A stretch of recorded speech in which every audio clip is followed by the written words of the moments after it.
Bom, é sempre um prazer vir aqui nessa casa. Nossa, aqui tinha uma pizzaria antes, não sei se tem ainda. Eu saía daqui e ia pegar pizza e ia para cá. Não tem mais. Vamos ter que ir para outro lugar comer pizza. Como eu disse, é sempre um prazer vir nas casas que me convidam para falar. Me convidam para falar porque, primeiro, eu sou um alto-falante, né? E adoro falar, adoro. Se eu tivesse que entregar alguns dos sentidos que eu tenho, eu entregaria todos, menos o poder da fala. Se eu não falar, eu estou morto, né? Então, mas mais do que falar, é compartilhar experiência. Aos 65 anos, a gente tem algumas. E a experiência de nada vale se a gente não compartilhar. O objetivo não é ensinar, e nem dizer a verdade, vir aqui convencer ninguém dos nossos argumentos, mas simplesmente compartilhar aquilo que a duras penas a gente conseguiu aprender ou está aprendendo ainda. E a maioria dos temas que eu trago assim para apresentar nas casas que me convidam são temas que nascem no nosso consultório. Eu e minha esposa atendemos em consultório, nós somos psicólogos, e nós temos assim o privilégio de auxiliar nossos irmãos, clientes, né? A gente não tem paciente, tem cliente, até talvez sejam até pacientes demais com a gente, né? Mas a gente tem como trabalho não curar. A psicologia não cura, pelo menos no nosso entendimento. Ela auxilia, procura auxiliar, abrir a janela de cada alma, inclusive da nossa, para que a gente possa olhar, primeiramente, com muito respeito ao nosso passado, com muita gratidão pelo nosso presente e com muita, mas muita coragem, mas alegria, porque coragem sem alegria não funciona de maneira positiva para o nosso futuro.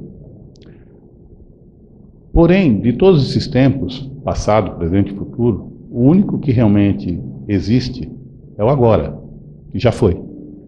Então, a todo momento, a gente se vê diante da vida, diante de desafios, e não tenham dúvida que cada um de nós dá a melhor resposta que consegue dar. Um dos trabalhos assim que a gente reputa como mais importante na nossa atividade como psicólogos é de, não digo eliminar, mas procurar entendermos que a culpa não tem nenhuma serventia além de nos demonstrar que tem alguma coisa errada. Só isso. A gente costuma dizer que a culpa é como um termômetro. Só diz que você está com tantos graus de temperatura. E aí você fala, opa, estou com febre. Ela não diz por que você está com febre, o que você tem que fazer, né? Nem te admoesta sobre atitudes que você tomou que causou a febre. Ela só te diz, você está com febre. Essa é a função da culpa. Aquilo que nós precisamos, pelo menos da forma como nós entendemos, realmente nos dedicar, não é sentirmos-nos culpados, mas transformar a culpa em responsabilidade. Enquanto a culpa nos aprisiona ao passado, e a gente vai entrar muito nesse tema, falando dos papéis, a responsabilidade nos lança ao futuro. É a única forma de que nós temos, não para reparar os danos causados, porque o que foi, foi, mas para reparar a nossa atitude, a nossa postura e o que a gente gosta de chamar de estratégia de sobrevivência. Todos nós procuramos fazer o melhor segundo as nossas crenças, segundo as nossas forças, segundo a nossa experiência. E está tudo certo. Se não tivesse, nós desapareceríamos da Terra no primeiro erro. E não é assim que funciona. Eu não sei quantos daqui já tiveram a experiência de participar, mesmo que de maneira bastante amadora, de uma peça de teatro. Alguém aqui já participou de uma peça de teatro? Ou uma representação mínima na escola, né? Enfim. Como é que funciona? Temos um ator aqui? Eu acho que nós temos muito mais que um ator. Nós temos Cada um de nós é um ator. E eu perguntei pela experiência teatral, porque mesmo que a gente não tenha passado por isso, a gente entende como funciona, né? Pelo menos, né? Mais ou menos.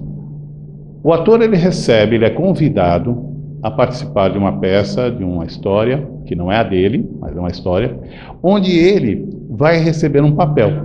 Vamos supor que a gente fosse encenar a história de Robinson Crusoe. Quem já leu o livro, né, sabe. A história é bem simples, né? Um homem, um inglês, sai viajando, o navio afunda, e ele fica 28 anos preso numa ilha. Sozinho. E na companhia de um papagaio e de um cachorro. E com o tempo acabou morrendo. E aí ele encontra um indígena, que ele batiza de sexta-feira, porque ele acha que é uma sexta-feira, aquele dia que ele encontrou o indígena. E ali está toda a história. No final das contas, ele volta para a Inglaterra, né? Então existe um roteiro. Se nós fôssemos encenar uma peça, eu saberia, como ator, qual era o meu roteiro, qual eram as minhas falas. Eu poderia até improvisar, como fazem os bons atores, improvisar, mas eu não poderia sair do papel muito. O papel, ele me impõe uma série de comportamentos. Enquanto eu estou declamando as falas, eu sei que eu sou um ator falando, narrando a vida de um náufrago. Eu não naufraguei, eu sou um ator. Mas para dar veracidade e para me relacionar com o público, eu tenho que ficar preso ao papel. Imagina eu, Robinson Crusoe, começar a encenar ali Romeu e Julieta. Não ia dar certo, né? Não ia dar certo. E seguramente o diretor ia fazer de tudo para me voltar para o roteiro, né? Senão eu sou tirado da peça. Um canastrão que não consegue fazer o papel que lhe foi destinado. Na realidade, o que a gente está querendo mostrar com esse exemplo é que quando nós encarnamos, quando nós nascemos, nós geralmente não lembramos quem nós somos. Eu não digo nem quem nós éramos, nós não sabemos quem nós somos, porque nós estamos assim meio que apagadinhos. E de repente, a gente sai daquele lugar maravilhoso, né, confortável, né, que é o útero materno, né? E aí tem uma coisa muito interessante, né? A gente vê esses filmes de ficção, não sei quem é mais rodadinho, né? Lembra de uma série chamada Stargate, que os caras entravam num portal dimensional, iam para outra dimensão. Olha que coisa interessante. Tem muita gente que fala assim, nossa, eu não gosto de ficção, essas coisas não existem. Na Terra, atualmente, existem cerca de 4 bilhões quase de Stargates, ou seja, de portais dimensionais instalados no nosso planeta. A informação fidedigna. São os úteros. Porque é através do útero que gente do lado de lá passa para o lado de cá. Não tem outro jeito. Nem Jesus escapou dessa viagem. Tem que passar por um útero. Agora imagine você chega aqui e de repente alguém chega, olha bem nos seus olhinhos e fala, meu filho, minha filha. Naquela hora ela entrega para você, a mamãe, o teu roteiro. Está aqui, teu papel, meu filho. Aí ela chega e apresenta, esse é teu pai.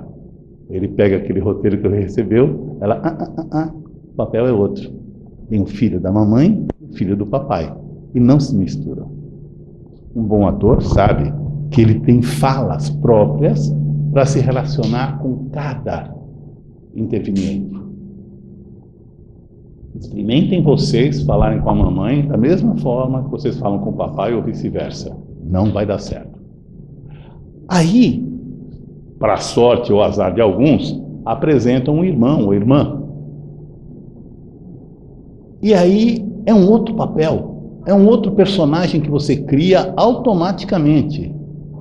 E aí vão apresentar os robôs. Quem está falando ali é minha neta. Entende português, mas só fala inglês. Então, tá lá. Caia, wake up. Não dorme. Não dorme. Então, o que acontece? Vejam vocês, procurem lembrar-se dessas experiências. Cada pessoa que você conhece inicia um relacionamento, seja ele qual for, profissional, pode ser com o Uber que te trouxe aqui. Você cria um personagem automaticamente. Nós somos ótimos atores. Não estou falando que nós somos fingidos por uma necessidade de estar nesse palco da vida. Cada um de nós, diante daquele outro ator, se comporta conforme o público.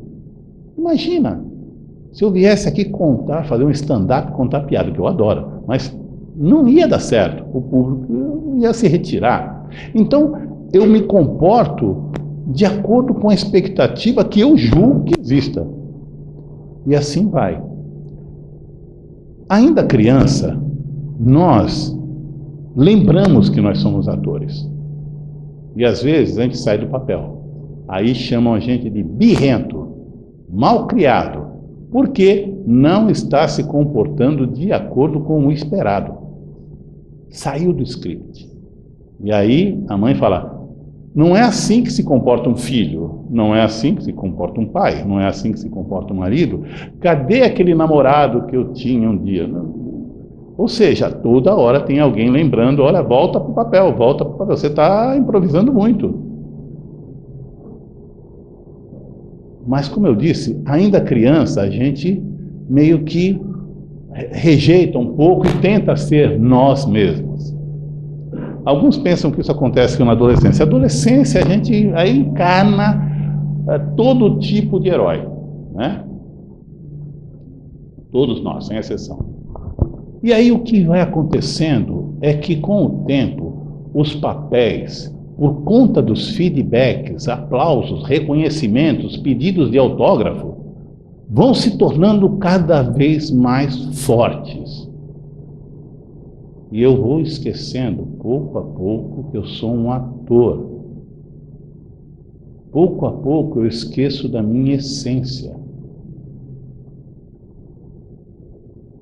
É delicado o que eu vou falar, e eu sempre falo com muito cuidado, sempre olhando para minha esposa, que é o meu termômetro, e falo assim: calma. Ela faz uns sinalzinhos assim, às vezes, né?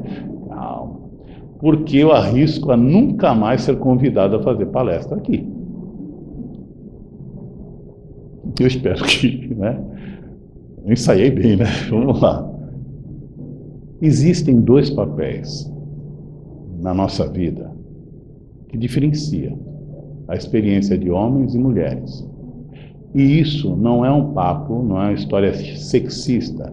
É uma construção que veio ao longo dos séculos. E nós acreditamos nisso. Teve utilidade? Teve. Será que tem ainda? Temos dúvida. Esses papéis são a maternidade e a vida profissional. Para mulheres, para homens. A maternidade, como eu já disse, sem mães não teríamos o planeta. Não teríamos. A maternidade é um papel que, inclusive, é cobrado. Ai das mulheres que não quiserem ser mães. Elas são cobradas. De uma maneira, mas como não tem filho? Por que você não tem filho? Se você não tem filho, nossa, tem alguma coisa errada com você. Então existe uma pressão muito grande para que as mulheres sejam mães. Mas não podemos esquecer, isso é um papel. Porque antes de ser mãe, ela é mulher. E antes de ser mulher, ela é um ser humano. E antes de um ser humano encarnado, ela é um espírito. Então, somente isso, um espírito, que pode viver a experiência na roupagem masculina como feminina. E nós, simplesmente, quando encarnamos como mulher, né, num mundo extremamente machista e misógino, não há como discutir isso, né? As provas estão aí todos os dias, né? A mulher, ela tem, então, pouco espaço para existir nesse mundo, né? E o espaço maior é de ser mãe. E quando se é mãe, eu não sou, pelo menos nessa encarnação, você tem a noção do poder, o poder da vida. Você sabe que o mundo foi parido por você, que daqui a milhões de anos vai ter um descendente seu andando por essa terra. Ah, mas os pais também. Só que tem uma diferença. As mulheres, elas foram doutrinadas, podemos dizer assim, nesse sistema patriarcal, de que elas têm essa obrigação de ser mães. E, portanto, elas acabam arrumando um lugar no mundo respeitável. Tapinha nas costas toda hora. Ser mãe é padecer no paraíso. Às vezes é um inferno. E o que acontece? Aí os filhos crescem. Aí vem a síndrome do ninho vazio. Os filhos vão embora. Normal. Afinal de contas, todos nós saímos de casa e fomos construir uma família. Porém, a mãe ressente. E agora? O que eu faço da minha vida? O que ela faz? E aí vem o problema, que às vezes me coloca para fora dos centros. Eu tenho uma tese, uma teoria.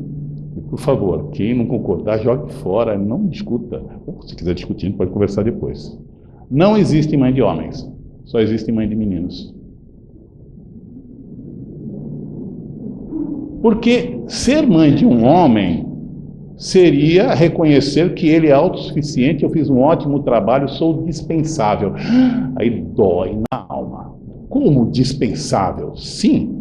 Quando um professor consegue ensinar um aluno a adquirir conhecimento a ponto de ele sair do ginásio, ir para o colegial, sair do colegial, ir para a faculdade, sair da faculdade para o mestrado, doutorado, cada uma dessas etapas é vista como sucesso. Mas a mãe não aceita isso. Como você vai embora? Não esquece de levar o casaco. Toma uma sopinha antes, mas eu vou jantar com a minha esposa. Ela não cozinha bem que nem eu. Assim, você mamou aqui, eu sei o que te faz bem. E assim vai. E os filhos, meio que, para não discutir com essa senhora poderosa, porque ela é a dona do barraco, eles falam, ok, mamãe, mas o problema é que aí os filhos vão embora, de uma forma ou de outra eles vão embora. Alguns mudam até para a Austrália, para ficar bem longe, né? E o pior, vivem no futuro, porque 12 horas na frente, 11, enfim. Aí o que acontece? E o outro foi para a Irlanda, hein? Para ver como o pai tem alguns indicativos aí que eu não sou flor que cheire, porque senão estavam juntinho comigo, né? Negativo. Então, olha só o que acontece. Aí, a mãe resiste e ela passa a cuidar dos netos. E se não tiver neto, ela começa a pedir neto. E se não tiver neto, ela pega um sobrinho emprestado. Ou a filha do vizinho. Ou então até mesmo o motorista do ônibus que ela pega para ir encontrar as amigas. Fala assim, nossa, você está pálido, você está precisando tomar uma sopinha. E assim vai. Sabe qual é o problema? É que chega no final do espetáculo, ela está tão arraigada nesse papel que ela não lembra mais que ela é uma mulher, que ela é um ser humano, que ela é um espírito. Aí ela desencarna e vai para o plano espiritual como mãe, procurando filhos. Vou para o umbral cuidar de todas aquelas crianças. Gente, é terrível isso. É você ficar preso num papel. E os homens? Nós não escapamos, não. Nosso caso é pior. Porque a mãe ainda tem assim, ela sempre está em cartaz. Nunca sai de cartaz. É sempre um sucesso de crítica de público, né? Mas os homens, nós somos para o mundo. Nós nos desenvolvemos também nos papéis. A gente tem filhos, mas o pai é totalmente diferente. Eu costumo dizer que o pai, ele tem um fazer de não fazer.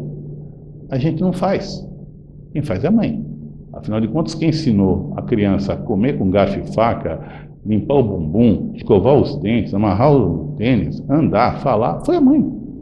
O pai apresenta o mundo para o filho. Vamos comigo, né? Vamos comigo. E é assim que a gente não faz. Muitas vezes a gente desfaz.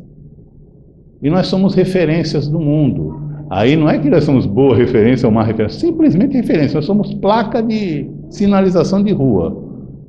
E a criança toma a decisão: eu não vou fazer isso que meu pai fez. Ah, eu vou fazer isso que ele fez. E é assim, funciona assim. Então, não se preocupem os pais, de qualquer jeito a gente acerta, né? Porque ou a gente acerta indicando o que deve fazer, ou acerta indicando o que não deve fazer, né? E a gente paga o papo. Mas a gente tem essa ilusão do papel que nos dará um Oscar, que é ser um profissional, o provedor. Não que não tenham mulheres que trabalhem fora, que sempre trabalham, mas que trabalham fora, são altas executivas, mas o homem é a profissão. E tem dias contados. Se você ficar fixado na profissão, o que acontece? Chega uma hora que você aposenta, ou te aposentam. E aí você sente que fica sem papel. Aí o que a gente faz? Eu tenho um amigo que se aposentou cedo, e aí ele sentiu um vazio existencial tremendo. O que ele fez? Copiou a mãe, virou avô. E gruda no neto até hoje. Garoto com 10 anos, ele fala: quer uma madeira? Eu faço uma. Ele necessita desesperadamente que aquele menino não cresça, porque senão ele fica desempregado de novo. Então, isso é patente. Por que vocês acham que os homens desencarnam antes das mulheres? Simplesmente por falta de um papel. Perdemos o papel. Perdemos o papel. Não é à toa que 85% dos suicídios são cometidos por homens. Eles querem sair do teatro, porque o teatro está vazio para eles. Então vejam, tanto homens quanto mulheres, o que acontece conosco? Nós esquecemos que isso aqui é temporário e cada papel é temporário. Vejam só. Eu tenho, como todos aqui devem ter, né? Eu não acredito que ninguém veio aqui, se materializou, mãe e pai. Avós. Está aí um papel que eu não enceno há muito tempo, de neto. Eu tenho avós, aliás, tive. Eu tenho? Não. Ah, mas a minha avó é um espírito eterno. Exato, é um espírito eterno. Está lá, ou já está encarnado. Um espírito que foi meu avô, minha avó. Que eu amo muito. Considero muito. Mas aquela peça onde ele encenava o papel dele de avô e eu de neto, se encerrou. Eu continuo noutra peça. Lembrando, como se fosse uma minissérie, daquele episódio que se encerrou, não volta atrás. Eu posso, de repente, ver, não vale a pena ver de novo, vou lá ver a fotografia, o videozinho que eu fiz, daquele churrasco. Está lá, meu avô, minha avó. Minha mãe e meu pai também se foram. Também não sou mais filho, como intérprete, eu não tenho oportunidade. Ah, mas você pode rezar para ela, para a mãe, você pode conversar com... Sim, mas não tem uma interação. Não tem. Eu não sou mais esse ator. E como pai, eu tenho 2 filhos encarnados e 5 que não vieram. Acho que porque pensaram bem, né? Vamos vir para esse pai aí. Não vieram. Mas esses filhos também vivem a vida deles. Eu não tenho diariamente aquele papel que eu tinha quando eu era pequenininho. Hoje eu faço aparições especiais em alguns episódios. Às vezes passam a ser até muitos anos. E a gente faz aquela participação especial, né? E geralmente a gente se relaciona com o passado. Eu olho para minha filha e falo assim: ai, minha filhinha, eu vejo nela a menina de 5 anos, né? Que eu estava vendo lá o vídeo hoje lá, mostrando para minha neta, a mãe dela com a idade dela. Meu filho também. E eles olham para mim como o pai que um dia fui.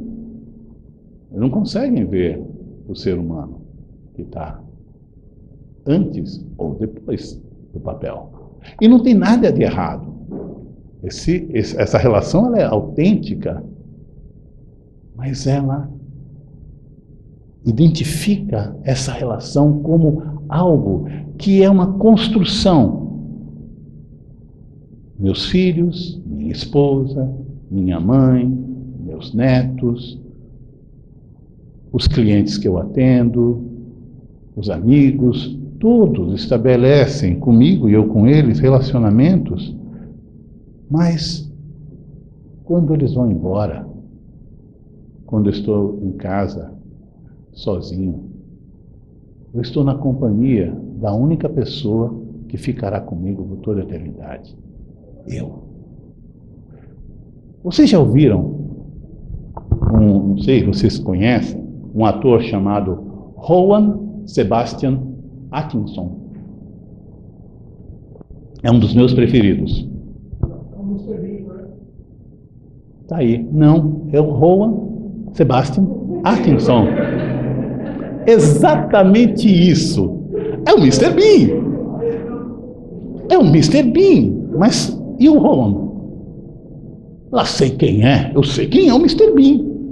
Mas é perfeito. Há um tempo atrás, muitos anos atrás, eu lendo uma reportagem, ele passou até por um processo de depressão, porque chegou no ápice dos anos 90, ele fez um sucesso enorme. Não sei se vocês sabem que o Mr. Bean surgiu na universidade, ele estava fazendo um curso, acho que de engenharia, uma coisa assim, e ele era muito tímido, porque ele tinha algumas palavras que ele tinha dificuldade em falar.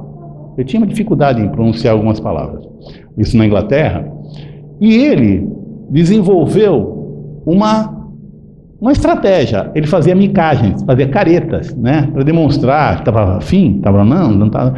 E o pessoal achava muito engraçado. E aquilo foi criando um personagem e surge um Mr. Bean que depois de uma apresentação na faculdade chamou a atenção de um empresário que falou, opa, vamos fazer um teste? E ele foi para a televisão, fez o tal teste, né? E deu tudo certo. E ele se tornou o Mr. Bean. Na década de 90 fez, parece que uns 30 episódios aí, uma coisa assim, que até hoje a gente assiste. Só que ele falava assim nessa reportagem, nem os meus parentes me enxergam mais. Eu chego na casa de um parente, olho para minha cara e dou uma risada. Eu posso estar com dor de barriga, com dor de dente, eu posso estar deprimido.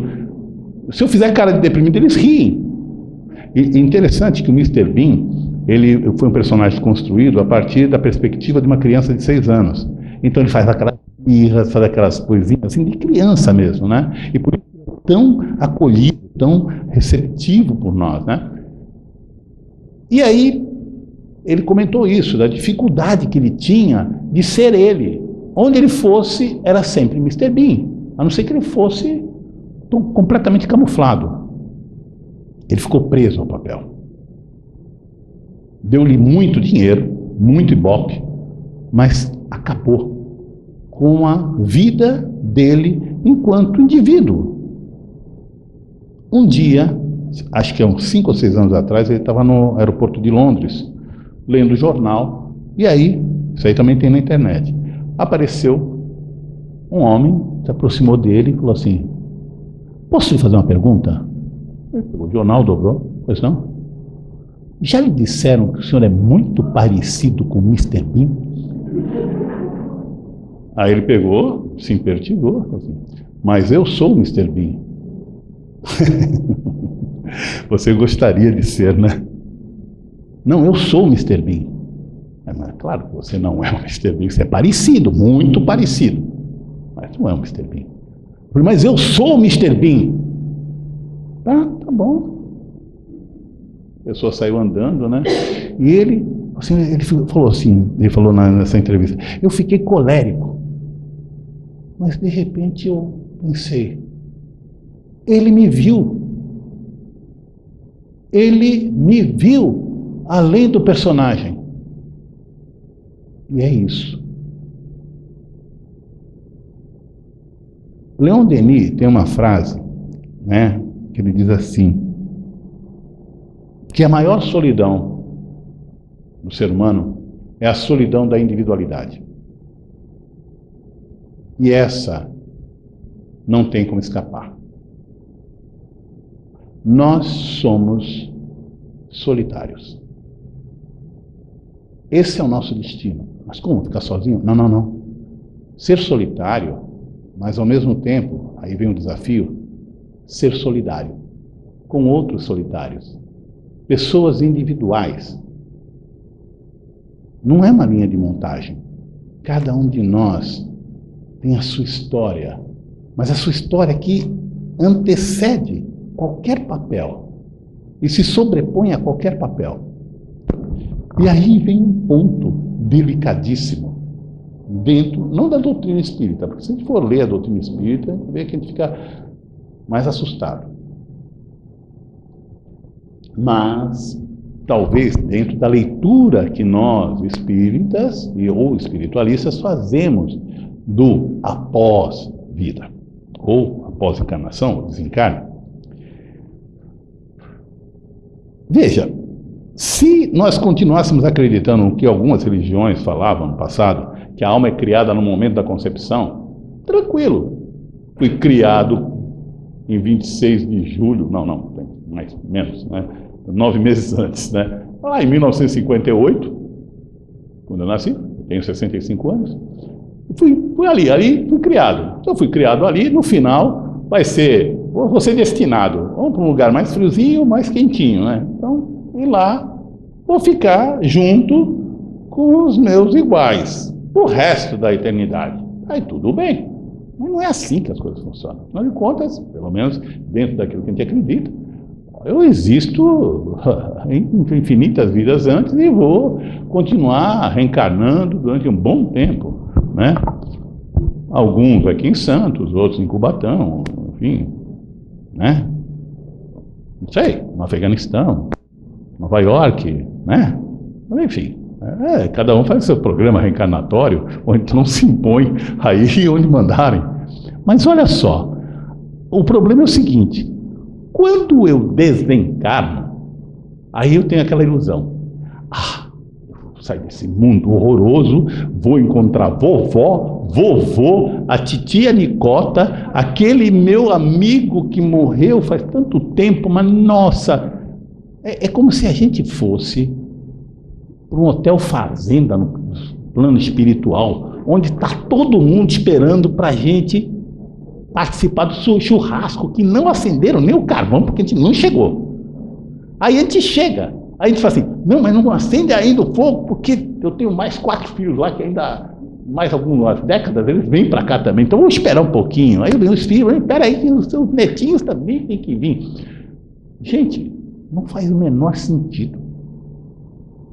Eu não estou nem falando que tem o processo reencarnatório, que o pessoal, não, mas já desencarnou, mas já reencarnou de novo. Pô, mas eu queria falar tanto com meu bisavô, mas é você. Como sou eu? É, você é o seu bisavô. Você, lá atrás, você desencarnou e você está aqui. Caramba, mas meu Deus do céu, aí dá um nó na cabeça da gente. E o problema é que a gente fala assim, mas não tem ninguém me esperando? Não, tem uma renca de gente esperando aqui. Teus irmãos. Como assim? É só isso que tem depois daqui? Irmãos? Mas e a minha mãe? Está aqui. Tua irmã? Mas ela foi minha mãe, sim, mas ela foi mãe de um bando de gente, também foi pai também. E você já foi mãe dela. Mas como? Então, aí vem o grande desespero. Porque a gente vai buscar o papel. Imagina, eu que trabalho no Porto até hoje, 27 anos, eu vou lá e quero encontrar um terminal onde eu trabalho com os meus funcionários. Ou então vou encontrar meus clientes, né? Imaginou um obsessor psicólogo? Deve ser uma desgraça, caramba, pô. Gente, a gente precisa urgentemente, e é esse o papel do próprio Espiritismo, que diz que a principal missão do Espiritismo, em outras palavras, é o autoconhecimento. Conhece-te a ti mesmo, né? Conhecer a si mesmo não é conhecer, meus defeitos e qualidades, mas quem eu sou. O que eu sou. Isso não diminui a importância dos papéis que nós desempenhamos, de maneira alguma. Eu tenho que ser, aqui foi dito, assim, eu adorei como falou assim, nós temos que ser melhores, não temos que ser bons. Porque ser bom negócio, assim, bom, vamos procurar um exemplo de bondade, aquele cara ali, eu tenho que ser que nem ele, aí dá. Aí eu sou o máximo ator, né? Eu coloco um manto, deixo a barba crescer, agora deixo o bigode também, né? Deixo o cabelo crescer e sou Jesus. Não é assim. Então não dá para ser bom, mas dá para ser melhor. Isso dá. Um processo de melhoria contínua. E não me venham falar que existe um processo de pioria, porque eu não acredito. Então, qual é o desafio? E esse é o grande desafio, maior do que qualquer um. É olhar para si mesmo e reconhecer quem nós somos, além dos papéis. É duro, é difícil, é doloroso. E a gente assiste no consultório. Mas não precisa ir no consultório para se ver. Basta alguns momentos de solidão abençoada, olhando para si mesmo, relembrando a própria história. Não a história contada, não a história interpretada, mas quem era eu em cada etapa da minha vida. Porque a gente sabe, nesse exato momento, vocês estão olhando para quem? Para o palestrante? Para o psicólogo? Para o cara estranho que falou umas coisas engraçadas? Para o marido? Para o pai? Para o genro? Para o avô? Sim, mas ninguém está me vendo. E o pior é que às vezes nem eu me vejo.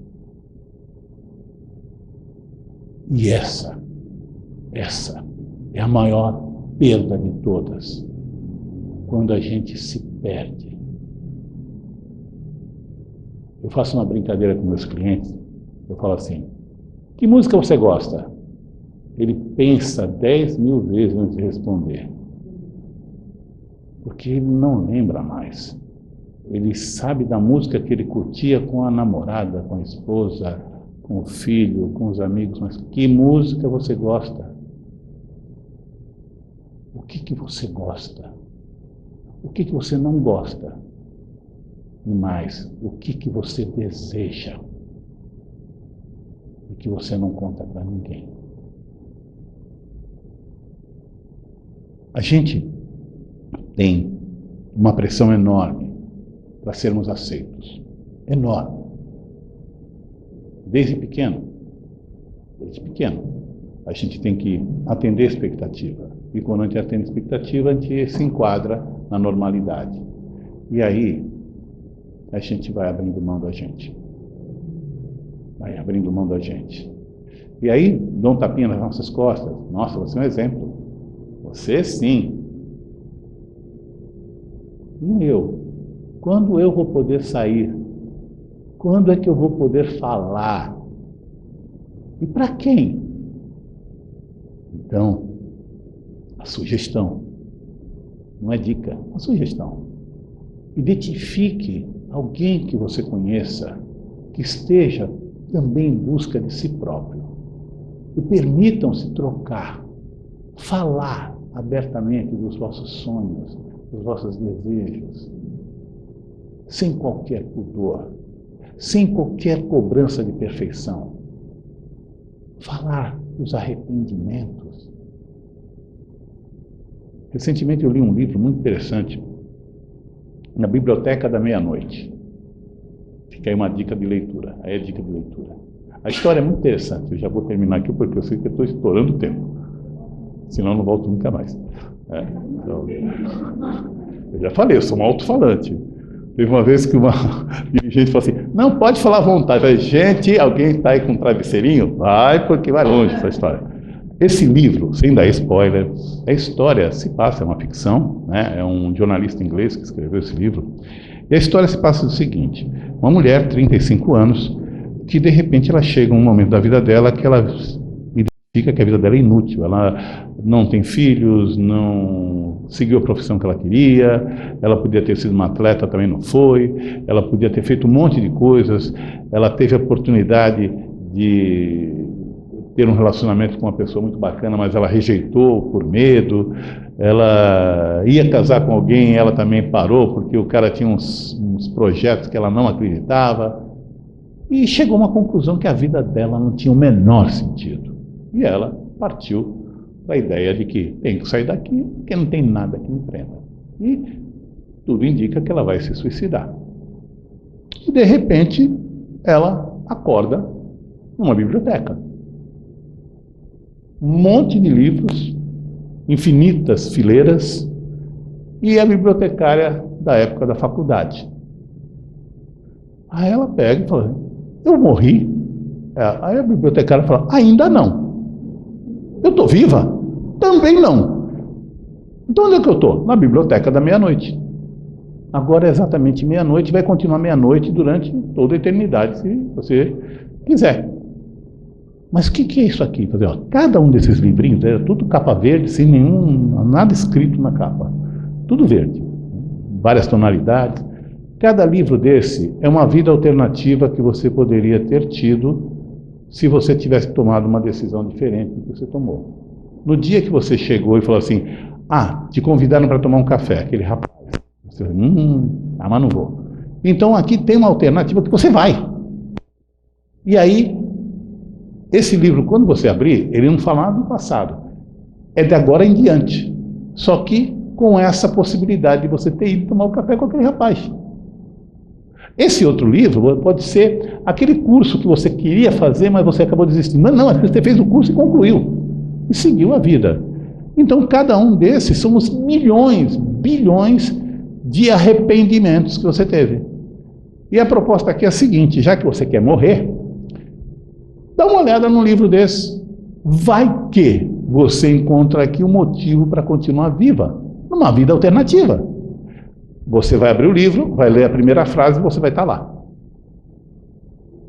E se você gostar, você fica.